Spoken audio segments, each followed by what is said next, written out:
اللہ پاک فرماتے ہیں ابن آدم، ایک تیری چاہت ہے، ایک میری چاہت ہے، ہوگا وہی جو میری چاہت ہے۔ اگر تو وہ کرے گا جو میری چاہت ہے، تجھے وہ بھی دوں گا جو تیری چاہت ہے۔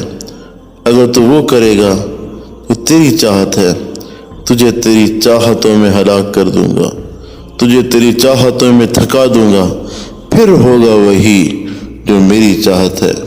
اپنی چاہت کو اللہ کی چاہت پہ قربان کر دو، اپنے کھانے پینے کو بھوک پیاس پہ قربان کر دو۔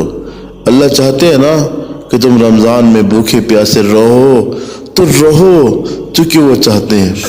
وہ چاہتے ہیں تم تراویح پڑھو تو پڑھو، اس لیے کہ وہ چاہتے ہیں۔ وہ چاہتے ہیں تم 5 وقت نماز پڑھو تو پڑھو، اس لیے کہ وہ چاہتے ہیں۔ تم